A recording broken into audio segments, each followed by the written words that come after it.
I'm archivist for the Pocklington and District Local History Group, and I wanted to talk to you today about Old Yorkshire words. I learnt most of them from my mother, who was from an old farming background. In fact, she used to know the old way of counting sheep, and I often wondered where she got that skill from. And she told me that it was from her mother. Her mother was a Sleighthome, and she came from North Yorkshire. The old count, Dorothy was born in Acklam in 1917. Her mother was Mary Eleanor Sleighthome. She was born in Sherburn near Scarborough in 1886. Her father was George Henry Sleighthome, who was born in Farndale in North Yorkshire in 1857. His father, Joseph Sleighthome, was born in Fadmoor, and Fadmoor is where I've traced the Sleighthome family to. Here you can see a picture of my great uncle, John Sleighthome, who was a sheep farmer at Sherburn in North Yorkshire. So sheep counting, there's various ways of counting sheep in different districts you go to. In the North Riding you can see the different pronunciations.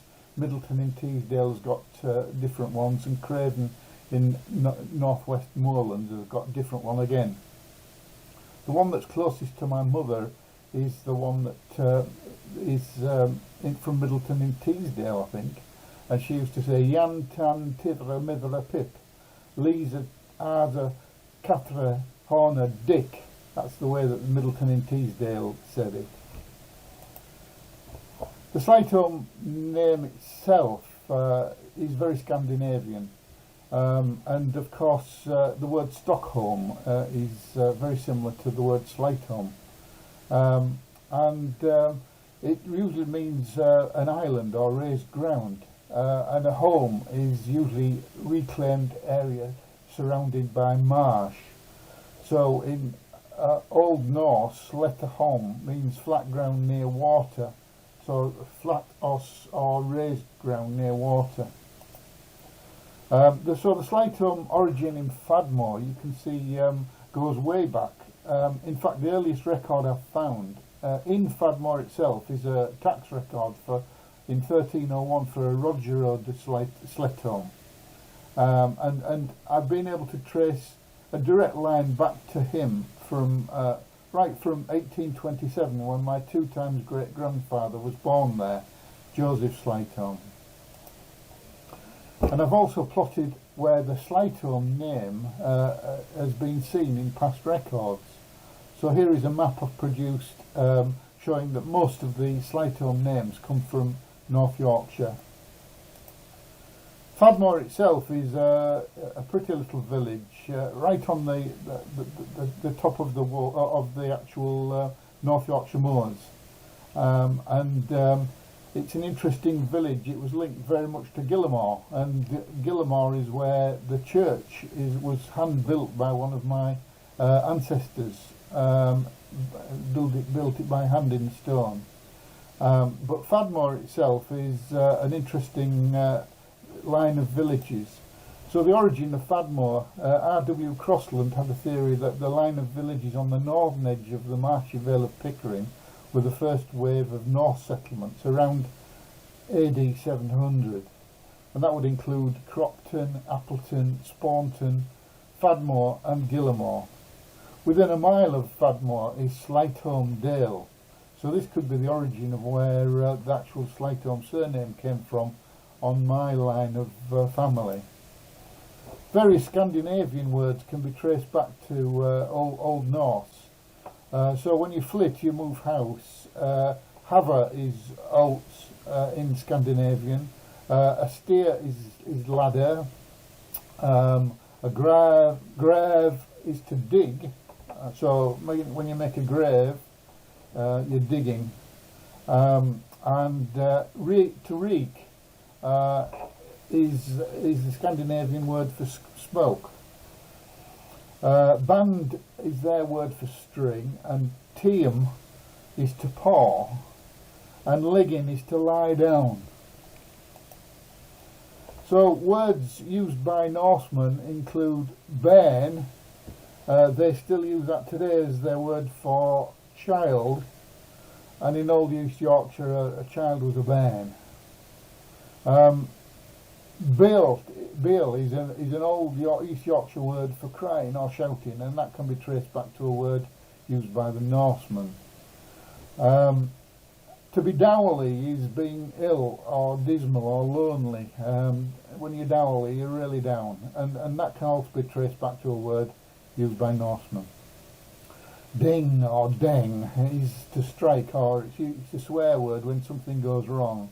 And again, danger is used by Norsemen in the same way.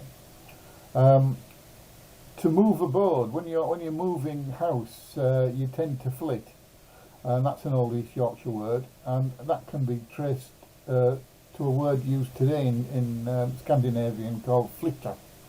So that is the very same. Where you're from is where you're fra, and that is Old East Yorkshire. A yard is a garth, and that again is an Old Norse name. A gate is a roadway, and of course there's lots of gates in York. Skelder Gate, Monk Gate, all of those words are directly from Scandinavian.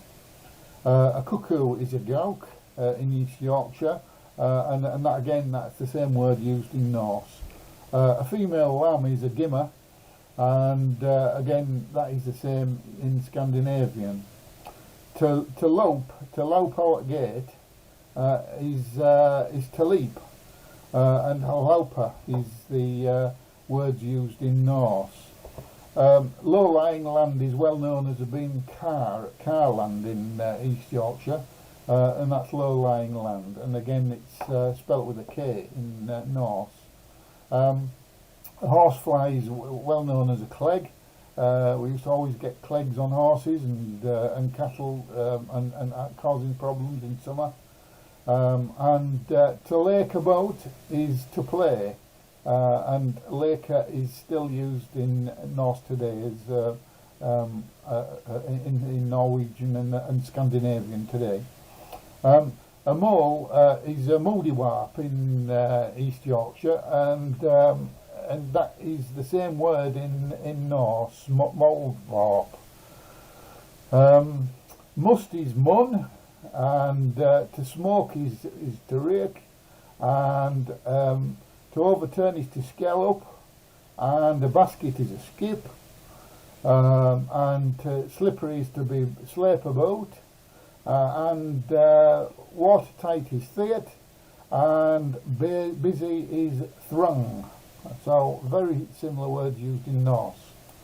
Now what I wanted to do now is to just play a video I made some years ago of my mother reciting the old way of counting sheep that she learnt from her mother and was passed down by generations of Sleighthomes who were sheep farmers up in Fadmoor.